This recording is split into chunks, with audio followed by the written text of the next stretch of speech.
Muito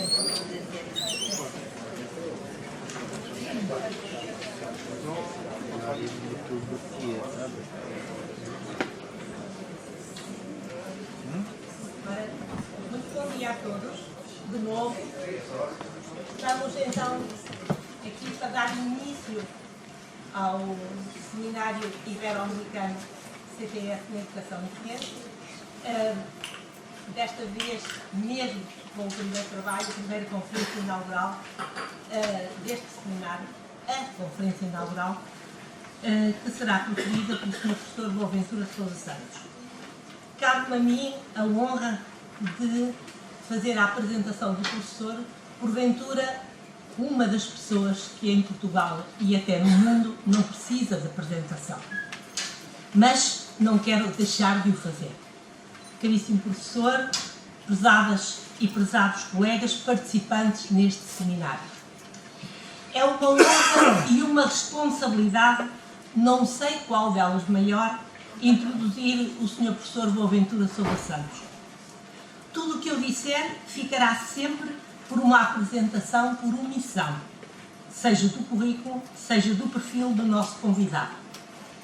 Trata-se, não tenho dúvida, de um dos cientistas portugueses atuais mais prestigiados a nível internacional, contando nesta apreciação com todos os domínios científicos. Muitos dos presentes, se não todos, se terão cruzado com os seus trabalhos diretamente e ou citados por outros autores. Os seus livros têm sido publicados em português, inglês, italiano, espanhol, alemão, francês e chinês. Boaventura Sousa Santos é doutorado em Sociologia do Direito pela Universidade de Yale, nos Estados Unidos. Professor catedrático jubilado da Faculdade de Economia da Universidade de Coimbra e professor da Universidade de Wisconsin-Madison. É diretor do Centro de Estudos Sociais da Universidade de Coimbra e coordenador científico do Observatório Permanente da Justiça Portuguesa. Foi coordenador de dezenas de projetos de investigação desenvolvidos em diversas partes do mundo, muitos na América Latina, dos quais destaco aquele que no último quinquênio, 2011-2016, foi financiado pelo European Research Council, abreviadamente o Projeto ALICE, ou, como dizem os portugueses, Projeto ALICE. Trata-se do projeto europeu em ciências sociais mais bem financiado até agora pelo European Research Council, abrangendo o estudo de países da América Latina, Brasil, Bolívia e Equador, de África, África do Sul e Moçambique e da Ásia, Índia. Não sei se falhei algum, Sr. Professor. Será muito interessante conhecer com mais profundidade os pontos de partida, as questões centrais e as conclusões deste projeto, as quais serão apresentadas em Bruxelas em novembro próximo. Temas de pesquisa de Boaventura Sousa Santos são epistemologia, sociologia de direito, teoria pós-colonial, democracia, interculturalidade, globalização, movimentos sociais, direitos humanos. Distinções recentes que numa escolha livre aqui destaco para não me alongar mais. Duas de 2012, doutor honoris causa pela Faculdade de Direito da Universidade de McGill, em Montreal, no Canadá. Em 2012 ainda, doutor honoris causa pela Universidade de Brasília. Temos aqui amigos. 2014, doutor honoris causa pela Universidade Federal de Mato Grosso, no Brasil, também. Em 2014, doutor honoris causa pela Universidade Federal de Sergipe, no Brasil. Nesta plateia, Sr. Professor, temos membros destas três universidades brasileiras. A conferência de hoje, para um novo paradigma de educação em ciência, conhecimentos prudentes para uma vida decente, é o tema escolhido pelo professor Boaventura Sousa Santos. Vai ser um gosto, professor, ouvi-lo. Muito obrigada pela sua vinda e pela sua gentileza em nos honrar com esta conferência. Muito obrigada. Vamos então passar a palavra. Faz favor. Muito obrigado, professora Isabel Martins, por esta generosa apresentação. É um gosto enorme estar aqui convosco. Vou falar o meu português de Portugal, que quando dou as minhas aulas, palestras no Brasil, se entende bem. Não vou fazer como o Sr. Reitor, embora estivesse tentado, porque na Espanha, na América Latina, espanhola, eu também falo o espanhol, mas penso que realmente, exatamente por razões que o professor Paulo Spella acabou de dizer há pouco, vamos falar em português e penso que todos vamos entender, porque acho que é realmente parte da nossa aprendizagem intercultural. É um gosto enorme estar aqui convosco, precisamente porque estáis na linha da frente onde a educação e a ciência se encontram e onde muitas coisas podem acontecer que vão moldar as personalidades dos nossos estudantes, das próximas gerações que vão lidar com um mundo cada vez mais complexo, contraditório, difícil de entender, inclusivamente, mas que, não nos deixando de surpreender, nos cria responsabilidades enormes. Gostaria, aliás, de estar aqui convosco durante todo o tempo, mas realmente Portugal é um país hoje muito intenso nestas áreas. Hoje mesmo iniciaram-se em Lisboa os encontros de ciência e o Sr. Ministro da Ciência convidou-me exatamente para hoje à tarde estar em Lisboa e amanhã, e portanto eu terei que, depois desta palestra, terei que me ausentar exatamente por esse encontro de ciências onde nós reunimos, enfim, grande parte dos cientistas portugueses neste momento, e teremos várias sessões. Uma delas, curiosamente, a Fundação HK decidiu fazer a sua sede em Portugal, a sua sede internacional em Portugal, tem um centro de investigação tecnológica e acaba de doar uma quantia muito significativa para a ciência em Portugal, e amanhã vamos estar exatamente na inauguração nesse primeiro encontro deste centro ismaelita com a Fundação de Ciência e Tecnologia de Portugal. É que são tempos que de alguma maneira nos trazem boas notícias num mundo que por vezes é escasso ou parco em boas notícias, de modo que é nesse espírito que estou aqui. E o título, como disse a professora Isabel, é um título que, para alguns que conhecem o meu trabalho, ecoa o título de um livro que se chamou exatamente Conhecimento Prudente para uma Vida Decente. Curiosamente, hoje o título é Conhecimentos Prudentes para uma Vida Decente. Vão notar a diferença do princípio da década passada para este, e que foi um trabalho coletivo, com colegas de muitos países, que depois foi publicado nos Estados Unidos, Lexington Books, com o título Global Cognitive Justice. Um livro que já está também em várias edições e que, portanto, tem tido bastante êxito, e foi realmente para aqueles que acompanham estas guerras de ciência, que, como sabem, é um dos temas com os quais nós temos hoje que nos confrontar, hoje menos, mas há 10 anos, muito forte, através de um affaire que ficou conhecido como o Affaire Sokal, que alguns certamente tiveram notícia, e essa é a minha intervenção no Affaire Sokal, com colegas, enfim, de muitos países, aliás, de muitos também dos países de onde venho.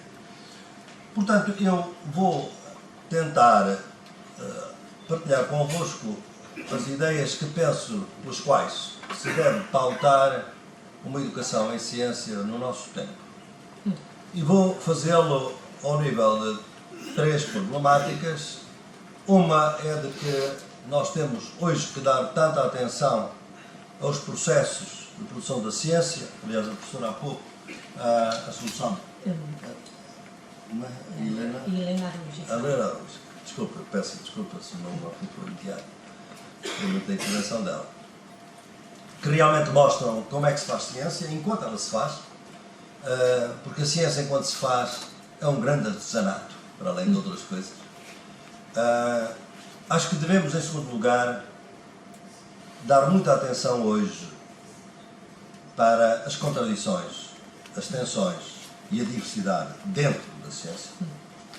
E, em terceiro lugar, a ideia de que o conhecimento científico, na sua diversidade, não existe no vazio, existe em sociedades onde circulam muitos outros conhecimentos não científicos, e a ciência deve ser vista num conjunto mais amplo de saberes a que eu tenho designado por Ecologia de Saberes.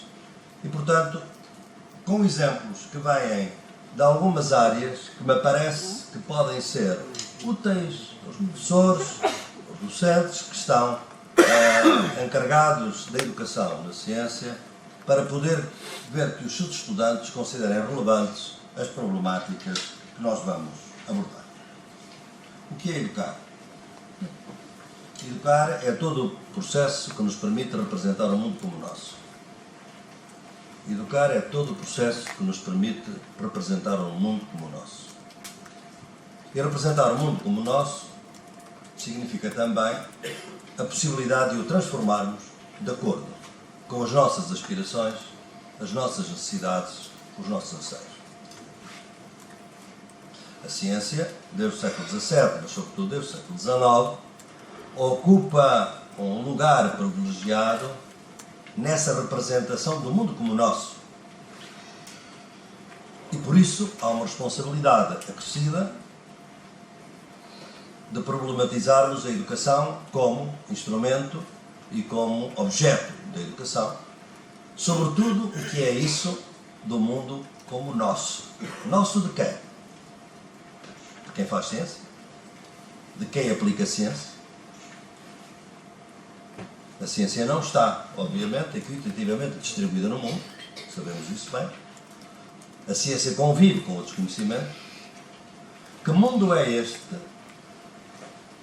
que nós chamamos nosso? E será que toda a gente do mundo pode, com toda a confiança, dizer que a ciência a ele lhes permite também representar o mundo como seu? Estejamos nós nas montanhas dos Andes, entre os Quetzos e os Aimaras, ou estejamos com os camponeses de Tete ou de Sofala em Moçambique? Estarão todos na mesma ideia de que o mundo que é projetado pela ciência é um mundo seu, que lhes permite que eles façam acontecer o mundo, ou a ciência, pelo contrário, não permite que grande parte das pessoas do mundo representem o mundo como seu e por isso muitas vezes não podem fazer acontecer o mundo acontece-lhes. E portanto recebem muitas vezes os impactos da ciência sem terem tido um papel na sua produção, nem sequer muitas vezes na sua distribuição.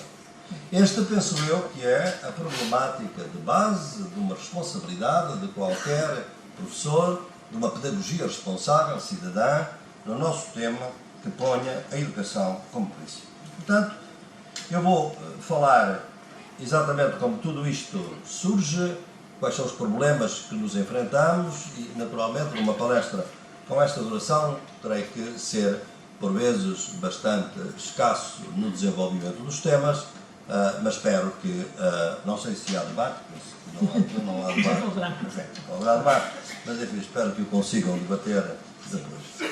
Fundamentalmente, nós sabemos que a modernidade ocidental tem esta característica, definida a partir do século XVII, que é criar uma monocultura de rigor, que assenta na ideia de que o único conhecimento rigoroso é realmente o conhecimento científico.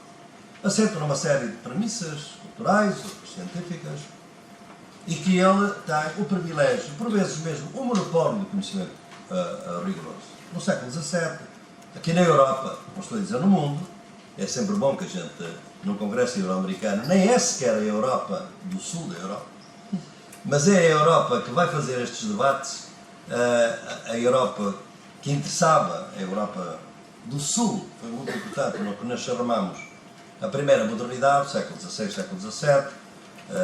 Devem saber que Leibniz e Kant reconheceram os Aristóteles e outros filósofos da Antiguidade Clássica através de traduções dos escolásticos Pedro da Fonseca e outros, chamados os coimbercenses. É a primeira modernidade, antes da modernidade da Europa Central de Kant, mas como ela existiu entre Coimbra e Salamanca, é menos conhecida, obviamente, dos nossos colegas europeus do Norte. É uma nota de rodapé para vos dizer logo que quando falamos de modernidade ocidental, já estamos a fazer seleções sobre que a Europa conta para essa modernidade. E nessa altura o grande debate é qual é a relação entre a ciência, a filosofia e a teologia. São os três grandes modos de pensamento e a ciência vai ganhando espaço à filosofia e à teologia, até que chegamos ao final do século XIX e, de alguma maneira, a filosofia, se quer sobreviver, tem que ser ela própria positivista, a teologia tem que ser ela própria positivista e, de alguma maneira, tiveram que criar a sua imagem, recriar a sua imagem à imagem da ciência. Tal foi o domínio deste modelo. E este modelo é, de alguma maneira, não é muito difícil de entender, porque ele está tão no nosso senso comum que nós o entendemos quando estamos num colóquio deste tipo.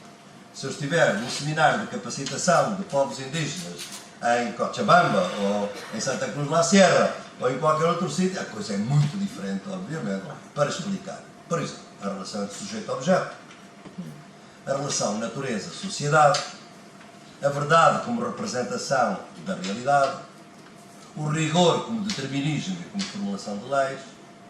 Tudo isto são, obviamente, pressupostos que estão perfeitamente endogeneizados na cultura eurocêntrica, mas que não são óbvios para outras culturas. Podemos até dizer, como vou tentar mostrar a seguir, que são excepcionais quando olhamos para a cultura chinesa, para a cultura hindu, para as culturas africanas ou não eurocêntricas da Biayaba, da América Latina. Portanto, eu penso que é muito importante que a gente tenha em mente que este modelo, com estas características, é criticado desde o início, é objeto de crítica, de debate, desde o século XVIII, sobretudo. Obviamente, podemos, inclusivamente, desde o século XVII, com Spinoza e na sua relação com Descartes, mas logo no século XVIII nós vamos ter, obviamente, e no século XIX, muita crítica aqui próprio da Europa. Um dos grandes autores de crítica a este modelo científico é um grande poeta alemão, Goethe. Goethe é um dos primeiros grandes críticos deste modelo, sobretudo por causa de uma característica que não mencionei, mas que obviamente é fundamental, é que a outra característica deste modelo é substituir a experiência pela experimentação. São duas coisas completamente distintas, como sabemos, não é? E Goethe pensava que nós devíamos era observar com ternura a natureza e não forçá-la num laboratório à experimentação, manipulando variáveis, que é basicamente o que é a experimentação. E, portanto, desde então, a sua teoria das cores, que os que conhecem, o coitado de Goethe, valeu-lhe que era um grande poeta, porque como cientista e como epistemólogo, foi exorzido por todos os comentadores do seu tempo, exatamente por as suas ideias heterodoxas. Aconteceu então e continua hoje a acontecer em muitos contextos. Eu penso, no entanto, que no nosso século passado, e nos últimos 100 anos, digamos, há um debate extremamente rico sobre a ciência e o que eu vou falar é aquilo que eu penso que deve ser trazido para a educação sobre a ciência. Nós não podemos mais hoje, se o fizermos no passado, educar para a ciência como se a ciência fosse um dado, como se houvesse apenas uma maneira de fazer ciência, como se a ciência estivesse isolada no mundo e como se não houvesse debates intensos acerca do que é ser cientista e de quais são os impactos da ciência. Sobretudo porque sabemos, e como vamos ver com exemplos, que muitas das opções que a ciência de alguma maneira foi responsável na modernidade, e é muito importante tê-lo em mente, foi a transformação sistemática de problemas políticos e éticos em problemas técnicos. A ciência é uma grande máquina de transformação de problemas políticos, éticos, sociais, em problemas técnicos.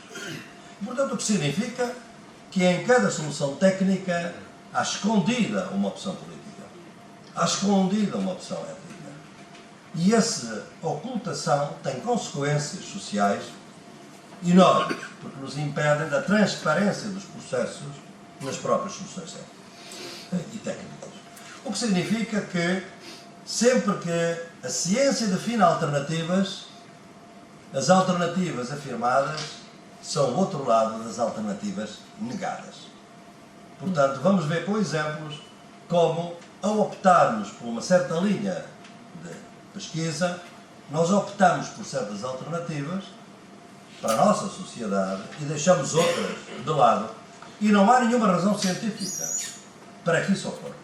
São opções políticas e ideológicas, muitas vezes, e que são tomadas como opções técnicas. Eu penso que nos últimos 30 anos houve 4 ou 5 correntes de pensamento que enriqueceram extraordinariamente o nosso entendimento da ciência. Em primeiro lugar, eu penso que foi muito... Não é em primeiro lugar, quer dizer, tenho que os mencionar, não há nenhuma ordem nisso. Talvez uma que não vos ocorra facilmente é a obra monumental de Joseph Needham, nos anos 50, Science and Civilization in China.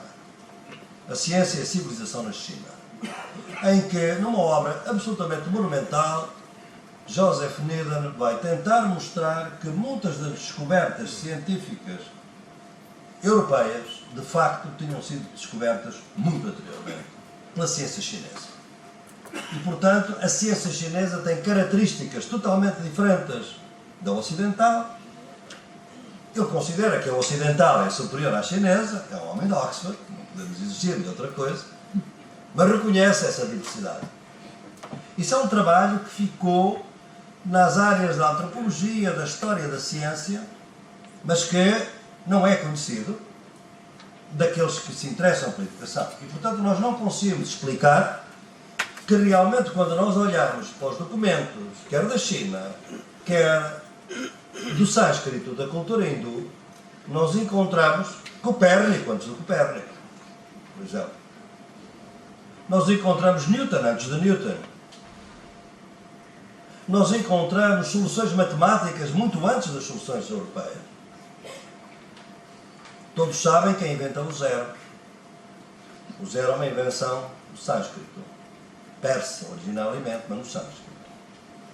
E no século XIII, os comerciantes de Veneza tinham os seus filósofos ainda da matemática para explicar essa grande intriga que é o número zero.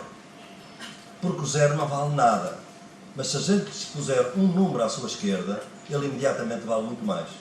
E se lhe pusermos 2 números, vale ainda mais. E se pusermos 2 zeros, vale 10 vezes mais. Como é possível que um número que não vale nada valha tanto junto de outros? E naquela altura é um problema filosófico que não é hoje o nosso problema, mas é para mostrar como realmente a modernidade ocidental, aquilo que é tomado como tal, é um produto de muitos conhecimentos do mundo, muitos conhecimentos do Sul, o nosso calendário, tantas ideias. Eu há bocado falei do Copérnico, mas se calhar, se eu consultasse os aztecas, eu tinha inclusivamente muita informação útil para mim nessa altura. Portanto, isto significa que, sem nós desconsiderarmos de maneira nenhuma todas as conquistas da modernidade ocidental, como tudo que existe no mundo foi objeto de múltiplas influências que muitas vezes não foram reconhecidas. Porque quem vence a história não gosta de dar créditos aos vencidos. De facto, nas nossas universidades, ainda hoje, a história que nós ensinamos, já que estamos a falar de ciência, é a história dos vencedores contada pelos vencedores. Os vencidos não estão lá, obviamente. Não é? É por isso que há um ditado africano muito forte, muito importante, que é assim: a história da África até hoje foi contada pelo caçador. Será muito diferente quando ela for contada pelo leopardo. Portanto, obviamente que é isto mesmo, porque as nossas sociedades são normalmente divididas em 2 grandes grupos. Isto é muito importante quando ensinamos ciências. O grupo daqueles que não querem lembrar e o grupo daqueles e daquelas que não podem esquecer. Humilhações, derrotas, genocídios, etc. A nossa história é feita também de tudo isso. E essa história, obviamente, acaba por ser seletivamente apropriada por nós. Portanto, a ideia primeira, Joseph Needham, obviamente, coloca esta questão de uma forma muito importante. Uma segunda grande área é a epistemologia feminista. A epistemologia feminista dos anos 80 foi fundamental para reformular as nossas concepções de ciência.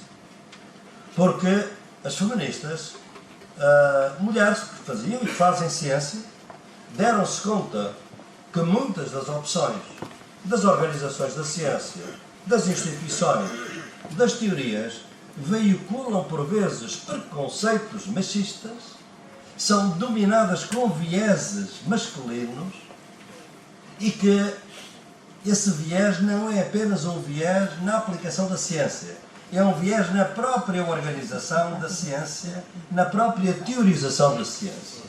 Se consultarem esse livro do Conhecimento por Dentro, vem um artigo fabuloso, que foi a sua tese de doutoramento, aliás, de uma grande epistemóloga brasileira, Ana Maria Regna, da Universidade do Rio Grande do Sul, que fez o seu trabalho sobre os vieses masculinos da origem das espécies, do Darwin. E é muito interessante ler a origem das espécies por essa perspectiva feminista, porque vemos como uma série de pressupostos culturais e sociais está implícito na teoria da competição, da sobrevivência do mais apto, etc., onde muitas das coisas, onde as mulheres mais participavam, a cultura do cuidado, da reciprocidade, o trabalho inclusivamente solidário na própria casa, o trabalho do cuidado, que é cooperativo também, muitas vezes. Tudo o que é não competitivo é desqualificado por Darwin. O que seria isso? É uma especulação interessante, estamos obviamente no final do século XIX, e a competição é a grande ideologia da burguesia europeia naquela altura. E, portanto, justifica-se perfeitamente. Mas é uma justificação sociológica, não é epistemológica. Portanto, as feministas tiveram essa ideia de poder nos ajudar a desenvolver um conceito que depois Sandra Harding veio a fortalecer com a ideia da chamada objetividade forte. A objetividade forte é aquela objetividade que reconhece o ponto de vista, a situação em que o conhecimento é produzido. Eu, para ser objetivo, tenho que ter uma autorreflexibilidade, tenho que ter uma objetividade a começar por mim próprio, a respeito de mim próprio como cientista, como organização científica, como instituição científica. Portanto, não podemos assumir que as instituições, as organizações, as teorias, os conceitos, são todos assim e não podiam ser de outra maneira. Porque, obviamente, eles evoluem ao longo do tempo muito.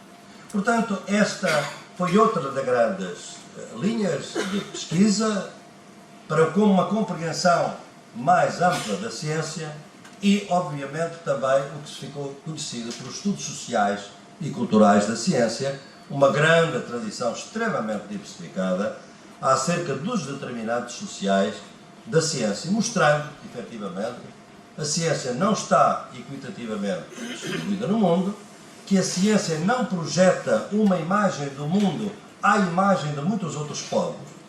Ela projeta uma imagem que favorece sistematicamente os povos do Norte, a Europa e a América do Norte, contra outras opções, contra outras concepções, e isto nas ciências da vida, nas ciências naturais, como nos chamamos, e obviamente também nas ciências sociais.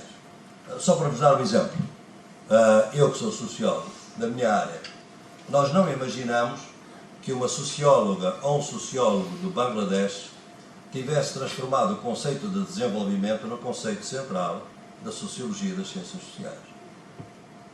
Porque não era possível que esse sociólogo ou socióloga fosse tão masoquista que desenvolvesse um conceito em que apenas 6 países estavam no lado certo da história e o resto do mundo estava no lado errado. Porque quando o conceito é desenvolvido, só 6 países é que se podem considerar desenvolvidos. Na Europa e nos Estados Unidos. O resto é tudo subdesenvolvido. Como é possível desenvolver um conceito em que 3/4 da humanidade está no lado errado da história? Não é uma boa maneira de nos capacitar para transformar o mundo. Porque se eu sou subdesenvolvido, a primeira coisa é que eu tenho que me desenvolver como o outro. E tenho que seguir a mesma linha. Em segundo lugar, eu não posso transformar o mundo, porque quem vai na frente, obviamente, é que tem essa obrigação. E tem esse privilégio. Portanto, os nossos conceitos têm pressupostos culturais, políticos e sociais que os estudos sociais da ciência nos ajudaram a mostrar. E por último, eu penso que, sobretudo depois da década de 2000, foram muito importantes, e no mundo ibero-americano, onde eu trabalho bastante, como sabem, trouxeram uma contribuição extraordinariamente nova, que nós podemos designar por interculturalidade, mas que pode ter outras designações. Foi a emergência política e social de movimentos sociais, de organizações que traziam, eram portadores de cosmovisões, de concepções do mundo, totalmente diferentes das concepções eurocêntricas. E faziam a sua apresentação no mundo.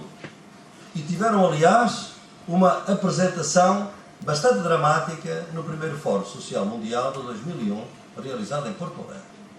Aí se viu que o mundo era extremamente diverso, que havia muitos movimentos que tinham uma concepção da natureza que não tinha nada a ver com a concepção newtoniana ou cartesiana da natureza. O conceito de Pachamama, voltaremos a ele, que é agora o artigo 71 da Constituição do Equador. Portanto, viu-se que havia outras formas de entender o mundo, totalmente distintas daquelas que eram dominantes na ciência. E, portanto, isto veio a criar a ideia que alguns de nós também vinhamos defendendo, mas agora com muito mais força, que a ciência, no fundo, ao privilegiar uma certa concepção do mundo e da realidade, contribuiu para destruir outras concepções que colidiam com ela. Daí surge um conceito que introduzi nestes debates e que hoje corre por aí, que é o conceito de epistemicídio. A ciência é também um grande epistemicídio, no sentido em que destruiu, desvalorizou conhecimento dos outros, dos povos com quem a ciência moderna se encontrou. Aconteceu no passado, está a acontecer hoje. Vamos ver com o exemplo. Portanto, este epistemicídio significa uma coisa que é importante para educar a ciência. É que todo o sistema de conhecimentos é também um sistema de desconhecimento. Nós, quando conhecemos e salientamos certos conhecimentos, pomos na sombra outros. E são, obviamente, decisões importantes. É como os faróis de um carro. Quanto melhor iluminam a estrada, mais escura é a escuridão à volta da estrada. Quanto mais nos focamos numa forma de conhecimento, mais destruição, ocultação, invisibilização deixamos.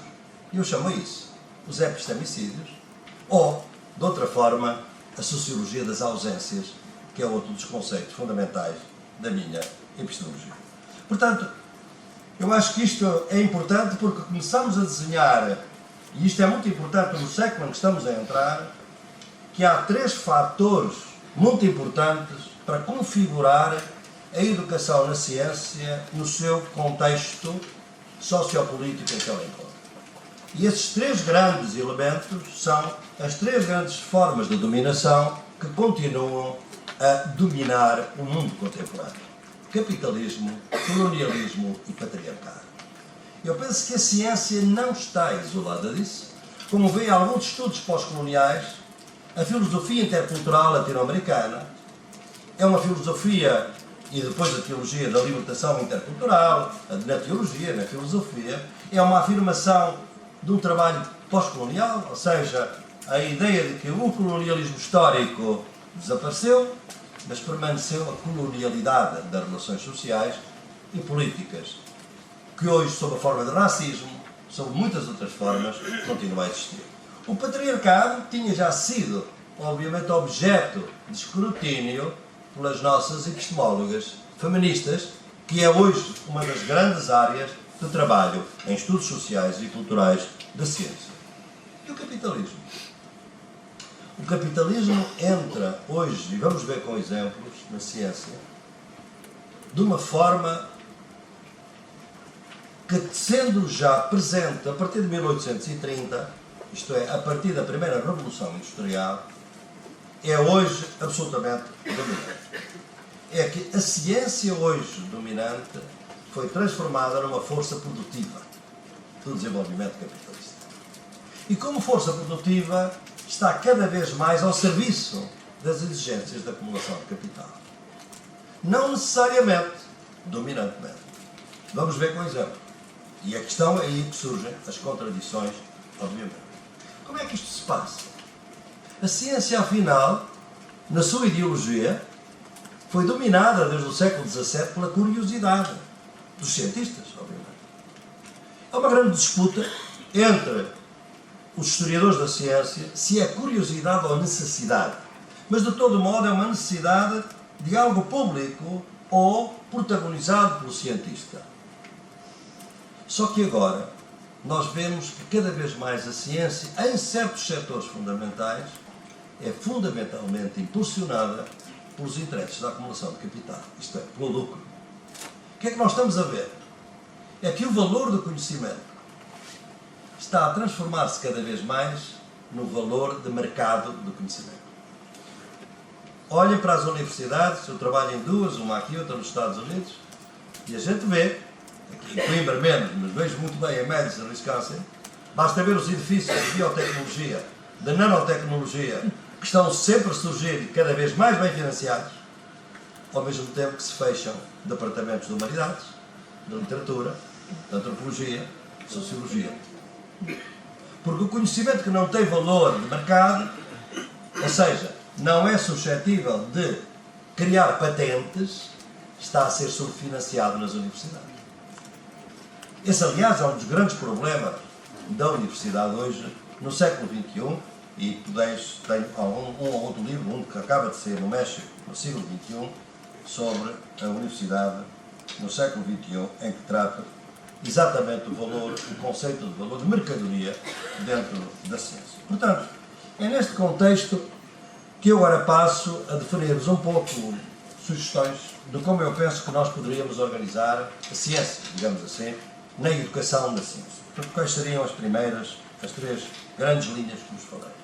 A primeira é a pluralidade interna da ciência.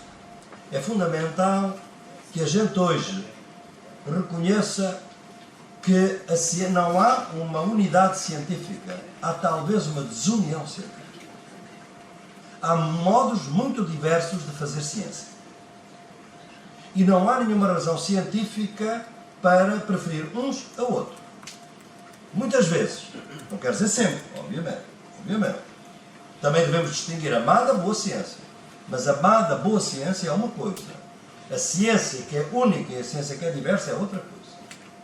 Portanto, há uma pluralidade interna, porque a ciência não existe num vazio. Ela é um conjunto de instituições, de regras, de estilos de discurso, estilos de argumentação que variam de época para época. Ela é conceitos, ela é teorias. E ela está sempre, digamos, envolvida na sociedade e no contexto social em que ela surge. Se não fosse isto, não era possível a epistemologia feminista, por exemplo. As epistemologias feministas foi exatamente isto. Nós queremos ser cientistas. E boas cientistas. E muitas delas são extraordinárias cientistas na biologia, na física, na química, na astronomia. Mas queremos que esta ciência seja uma ciência que tenha pressupostos sociais, políticos e culturais que não ponha as mulheres numa situação de inferioridade. Como se o que é masculino é universal e o que é feminino é particular. Foi exatamente esta a crítica que fizeram as feministas. Portanto, a pluralidade interna é fundamental para nós vermos que essa pluralidade não está na aplicação da ciência, está na construção da ciência, na produção de teorias. Não é na aplicação, porque isso já vimos há muito tempo, que as aplicações podem ser boas e más. Eu tanto posso aplicar ciência para pôr uma bomba atómica, como para resolver os problemas da saúde de um país ou de um continente. Não é isso. A própria construção teórica da ciência é ela internamente plural. E, portanto, nós temos que ver como é que se faz ciência. Para vermos a pluralidade interna, a melhor maneira é vermos como se está a fazer ciência enquanto ela é feita, para depois entendermos melhor os seus resultados.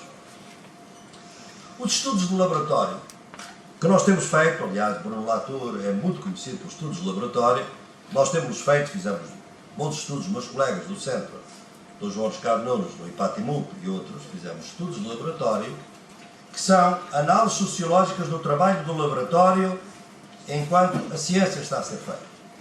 E é muito importante que os estudantes sejam postos na situação do laboratório, de ver como é que a ciência é feita enquanto está a ser feita.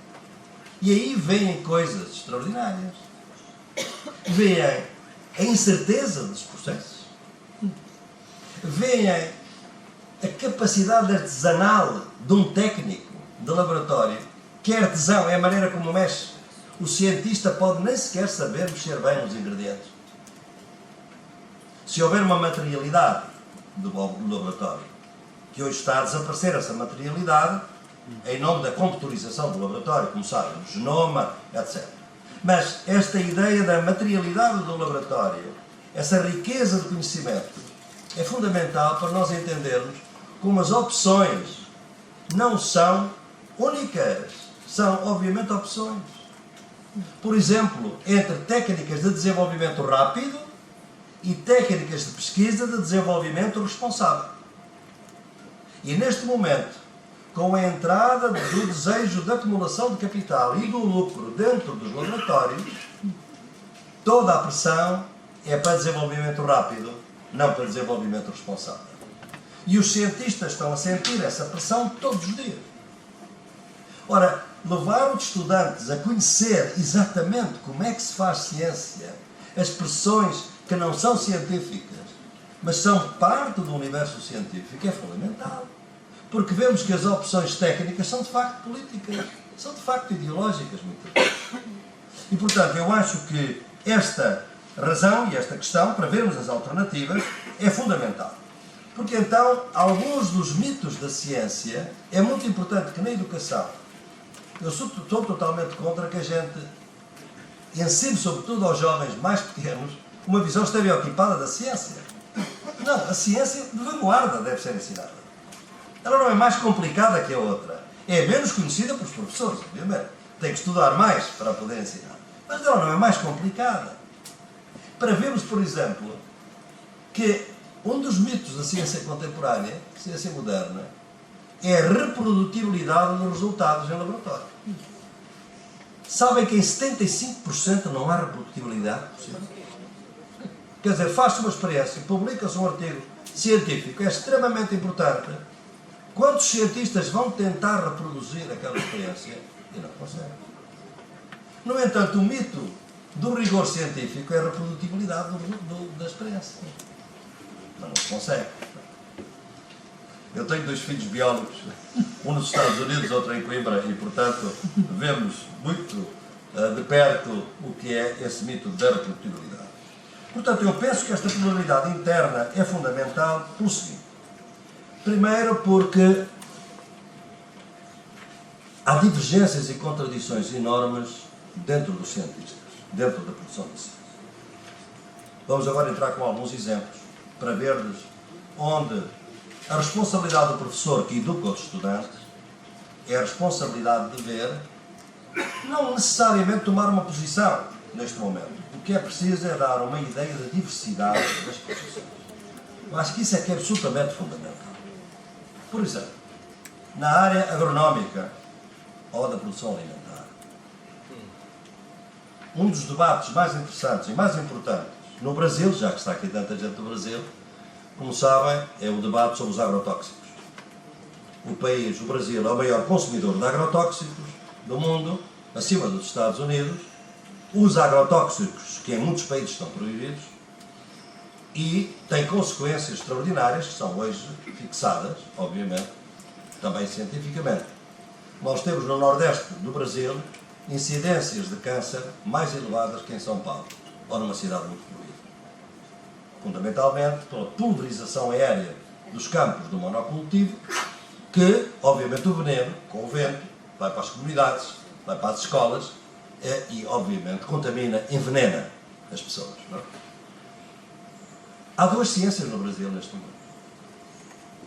Nós temos uma ciência agronómica, bioquímica, que está a mostrar de uma maneira extraordinária a incidência do veneno na alimentação e as consequências para os ecossistemas. E tem hoje, inclusivamente, um lugar prático que é chamada agroecologia. Ela tem uma informação científica de base de muito cientista que está dizendo exatamente que a monocultura, a incidência de herbicidas e de pesticidas de segunda e de terceira geração vão destruir a biodiversidade, vão destruir a saúde e, obviamente, os produtos estão envenenados. Nós sabemos hoje quanto de veneno existe em cada papaya, em cada morango que a gente come. Sabe-se. Mas esta é uma leitura. A outra leitura é a ciência produzida pela Monsanto. Talvez os brasileiros saibam, mas os latino-americanos têm, eu vim agora do Paraguai, têm a mesma experiência. As faculdades de agronomia são quase todas elas financiadas com bolsas da Monsanto. Para quê? Para, obviamente, proclamar a ideia de que, por exemplo, o transgénico, os organismos geneticamente modificados, é a única maneira de resolver a fome do mundo. E que não há nenhum prejuízo para a saúde. Portanto, nós temos dois tipos de cientistas hoje no terreno. Aqueles que nos advertem dos perigos para a saúde e aqueles que dizem não há perigo para a saúde, não há nada confirmado. As abelhas morreram todas na pampa argentina. Está bem, mas as abelhas são abelhas. Nós somos humanos. Nós somos mais fortes. Depois vem os cientistas que dizem, bem, somos mais fortes, mas como mais fortes? É uma questão de tempo. Leva-nos mais tempo a matar, mas um dia matar-nos-á. Eles dizem, não, isso não importa. Quem tem razão neste debate? Eu acho que uma educação em ciência deve dar conta desta diversidade, desta tensão, para que os estudantes vão sabendo que isto é uma diversidade extraordinária. É uma contradição. Eu não vou dizer que um cientista A é melhor que um cientista B. Todos eles publicam, mas cuidado. Os que estão a publicar a primeira versão agroecológica têm mais dificuldade em publicar em outra revista. Pois é. Sabem que a Monsanto tem hoje controle sobre muitas revistas da agronegócio, da agroeconomia e da bioquímica. E que, portanto, não deixa que sejam publicados sem certos autores. Não deixa que sejam publicados certos artigos. Portanto, não é, digamos, acesso livre. Mas, por exemplo, o Brasil produziu recentemente, através de uma grande organização que se chama a Abrasco, a Associação Brasileira de Saúde Coletiva, um dossiê absolutamente notável sobre, exatamente, toda esta questão. E, portanto, esta diversidade, esta contradição deve estar na nossa educação. Segundo exemplo, que eu penso que é muito importante, é o exemplo que aqui é diferente. Porque pode haver consenso dos cientistas, mas esse consenso é extremamente perigoso para os cientistas. É outro exemplo que os professores podem trazer para a sala de aula. O da saúde, porque os estudantes vão para casa comer e querem saber o que é que estão a comer, não é? Aliás, o Brasil tem uma medida que não tem sido realizada com toda a correção, mas que é uma medida extraordinária, que era 30% da alimentação servida nas escolas, nas cantinas, nos restaurantes, deveria vir da agricultura familiar.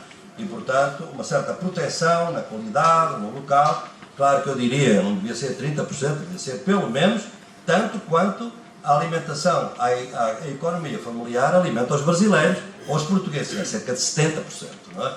E, portanto, 70% devia vir daí. Isto teve um impacto interessante, não tão grande quanto poderia ser.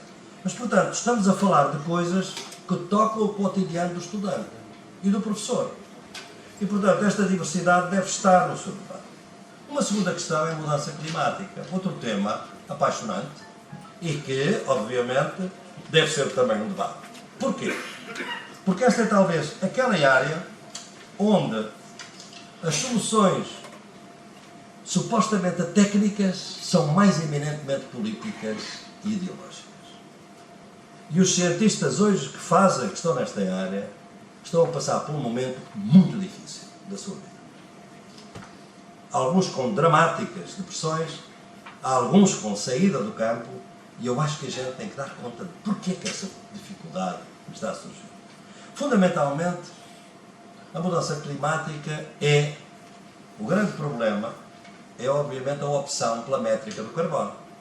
Isto é, nós transformamos todas as questões climáticas nas emissões de CO2, naquilo que é quantificável. E então, nós vamos discutir como é que se pode ter emissão maior, emissão pequena, emissão menor, emissão negativa, como em Paris. Mas a métrica do carbono só olha para aquilo que é quantificável. O que não é quantificável não conta.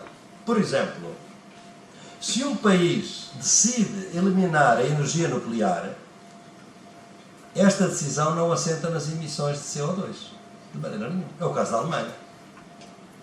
Portanto, há decisões políticas dos países que não são redutíveis às emissões de CO2. No entanto, a emissão de CO2 é hoje cada vez mais, dióxido de carbono, é hoje cada vez mais utilizada porque é quantificável. E, portanto, desqualifica tudo que não é quantificável. Sabem o que é? Vejam uma coisa que o professor pode também dar na sala de aula. É igual ao PIB, ao Produto Interno Bruto.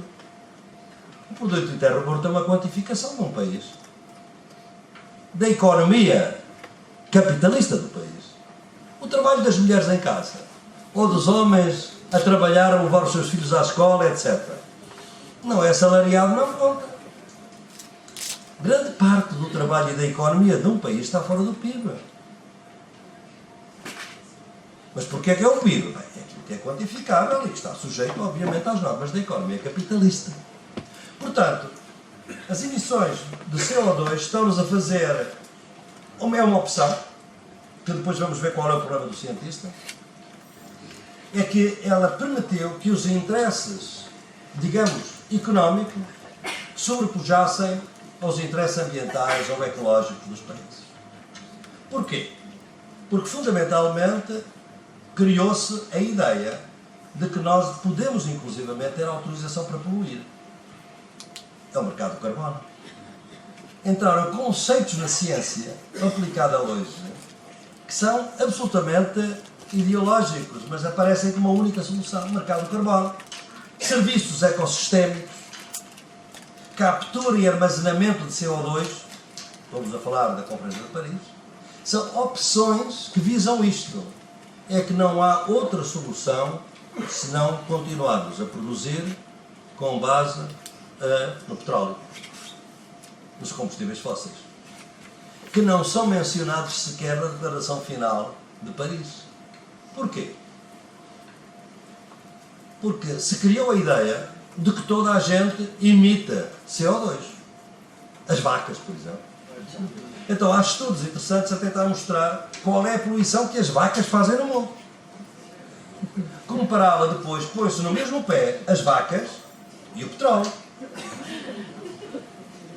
Quantificar perfeitamente ao mesmo nível. Mas vejam a opção que está aqui de pôr as vacas, um processo biológico normal, ao lado de uma grande, massiva exploração do petróleo na nossa sociedade. Portanto, há aqui opções que visam o seguinte, é que nós, para um problema técnico, que se define como técnico, embora seja político, temos sempre uma solução técnica melhor. Qual é o melhor exemplo? A inovação última da Conferência de Paris sobre a mudança climática das chamadas emissões negativas. Nós temos que ir para as emissões negativas. Como é que se faz emissões negativas? Não vamos deixar de produzir automóveis, de andar nos nossos hábitos de consumo. Nada disso. Vamos produzir novas tecnologias para armazenar e capturar o CO2. É a solução. Ora bem, e aqui vem o problema dos cientistas. Eu acho que um professor tem que dar na sala de aula a ideia dos cientistas. Como é que estão os cientistas climáticos hoje? Os cientistas climáticos aqui não é uma zona...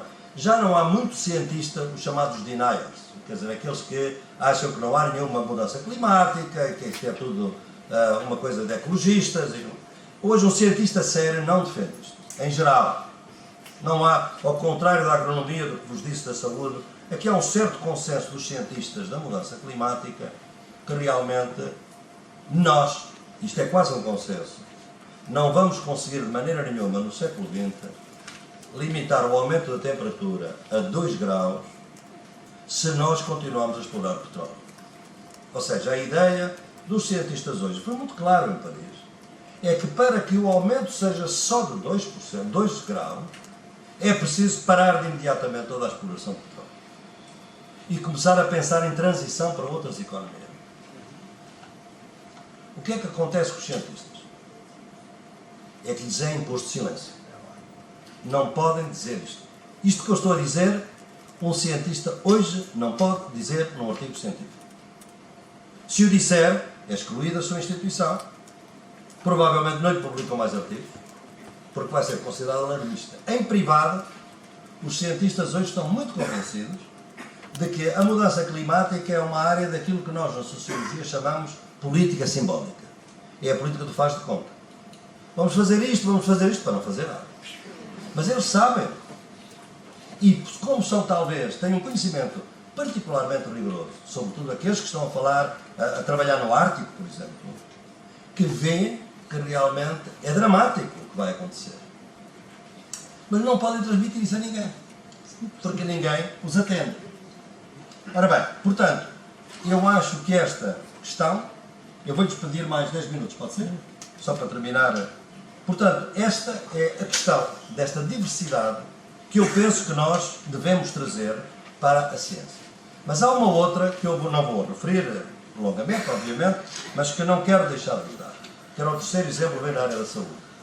Porque esse é um dos exemplos onde os professores também podem, na sala de aula, dar hoje as duas concepções polarmente construídas sobre o que é a saúde. De um lado, a saúde cada vez mais biomedicalizada, a ideia de que os corpos individuais é os que contam e a saúde é fundamentalmente um conjunto de produtos que nós consumimos para ser saudáveis. Um grande sociólogo da sociologia da medicina fala das quarentenas invertidas. Nós hoje somos quarentenas invertidas. Temos que proteger o nosso corpo saudável das doenças. Porque qualquer pessoa saudável é potencialmente doente. Não é saudável, a definição de saudável é potencialmente doente. Portanto, tem que exercitar-se, tem que fazer isto, tem que fazer aquilo, porque é autónomo, tem capacidade de escolha e é responsável pela sua saúde. E ser responsável pela sua saúde é responsável pelo seu seguro de saúde. Portanto, esta concepção biomédica vai de par com a privatização da saúde. Mas, do outro lado, outro modelo que eu trago do Brasil, porque é muito importante, é o movimento sanitarista da saúde coletiva. É um movimento extraordinário que, aliás, segue a Organização Mundial de Saúde e que, obviamente, vai criar uma área totalmente nova, que, aliás, também tem um grande seguidor no Equador, um grande amigo, Jaime Breiro, professor da Andina, que é o que se chama a epidemiologia crítica. É os determinantes sociais da saúde. É o saneamento básico, é a igualdade social, é a redução da pobreza, etc. Mas tudo isto não posso, obviamente, alongar neste tema, mas só vos quero dizer então, a terminar, o seguinte: é que eu aqui, ao falar destes exemplos, apenas falei da pluralidade interna da ciência. Porque me pareceu que era, obviamente, mais interessante para aqueles que vão fazer educação em ciência. Mas isto é metade da minha palestra, que eu agora não posso, obviamente, dar, mas quero que fiquem perfeitamente só com esta ideia. É que ao lado da pluralidade interna da ciência, há pluralidade externa dos conhecimentos. Isto é, a ciência existe com outros conhecimentos. E esses conhecimentos não podem ser descredibilizados à partida. Porque se eu quero ir à Lua, eu preciso de conhecimento científico. Se eu quero defender a biodiversidade da Amazónia, eu preciso de conhecimento indígena e das populações ribeirinhas. Para diferentes objetivos, eu preciso de diferentes conhecimentos. E, portanto, nós temos que, em sala de aula, ver que eu retiro do pragmatismo norte-americano, de John Dewey e de outros, quais são os usos. Para que é que a gente quer conhecer? Para quem e para quê? Portanto, é fundamental aquilo que a gente pode articular numa ecologia de saberes que depois tem que ser feita uma tradução intercultural. E eu termino exatamente com este exemplo, porque é um exemplo importante que também se pode trazer, sobretudo para jovens, que hoje estão muito motivados com a questão ecológica e da natureza. É trazer dois conceitos de natureza para a sala de aula. O conceito de natureza cartesiana, a natureza como um recurso disponível à população, e o conceito de Pachamama, da Terra-mãe, como um grande organismo vivo, do qual nós pertencemos. A Terra não nos pertence, nós pertencemos à Terra, é uma inversão total, e que esse é um organismo dinâmico, que obviamente nós dependemos dele mais do que pensamos. Ora bem, o artigo 71 da Constituição do Equador fala dos direitos da Pachamama. E eu, quando fui consultor desta Constituição, em 2008, estava em Monte Cristo, e um deputado da oposição veio ter comigo e disse: professor Boaventura, o senhor é uma pessoa conhecida mundialmente, não sei o que, sabe muito, diga-me uma coisa, estes índios são loucos, não são? Querem dar direitos à natureza? Que é isto? A natureza não tem direitos. Eu disse: pois é, para o seu conceito de natureza, que é o meu, foi aquele onde eu fui criado, obviamente que é essa a natureza, só que a natureza que está na Constituição não é essa. É o conceito de Pachamama, é um conceito de organismo vivo. É aquele conceito que falava, que levava os índios do Zua, da Colômbia, a considerar que o petróleo era sangue deles, estava ligado ao seu sangue, e que se explorassem o petróleo, matavam-nos, porque estavam-lhe a sugar o sangue. É outro conceito de natureza. Ora bem, é possível em sala de aula fazer tradução intercultural entre o conceito de Pachamama e o conceito de natureza? Eu penso que é. Eu penso que é e é bonito. E eu, quando estive aqui há 2 anos, presidia o Tribunal Ético sobre Yatsuni Tete, que é um grande parque nacional do Equador, a coisa que mais me entusiasmou, quando nós estivemos em Quito nesse tribunal, foi que a grande aliança entre indígenas Huaroni e jovens de Quito que nunca iam à Amazónia, que não conhecem nenhuma língua amazónica, mas que são ecologistas. E, portanto, a ideia de Pachamama soa muito bem, com uma ideia ecológica, uma aliança entre a concepção indígena de Pachamama e os jovens ecologistas. São estas alianças, em meu entender, que nós devemos lutar, esta diversidade, e só ela, em meu entender, é que vai permitir que a ciência seja algo fascinante, mas exatamente problemático pelo fascínio que nos causa, e portanto ela tem que ser sempre tratada com aquela distância que eu costumo chamar a mim próprio como otimista trágico. Isto é, estamos otimistas, mas conhecemos as dificuldades, sabemos que a ciência tem como conhecimento dominante este grande viés que os professores muitas vezes são vítimas, é que os benefícios são sempre sobrevalorizados sobre os custos. E quem fizer uma análise cuidada tem que ver que os benefícios têm que estar equilibrados com os custos. E isto é uma pedagogia nova da ciência, aquela que, a meu entender, atende aos interesses da complexidade do nosso tempo e às tarefas difíceis e complicadas que nos esperam. Muito obrigado.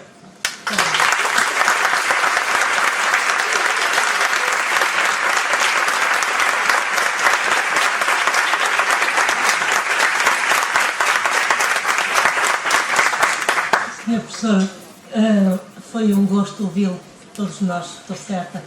Teríamos aqui algumas questões, e eu vi pelas caras, fui observando, e houve reações de muito tipo, mas não me atrevo a abrir a discussão, porque estamos atrasados, mas tenho muito gosto, e em nome de toda a organização, em nome da AECTS, queria extender o meu muito agradecimento pela sua presença, por tudo quanto nos disse, muito polémico, muitas das partes, e eu sei que sim. Muito obrigada por nos ter concedido o prazer de nos escutar. Muito obrigada.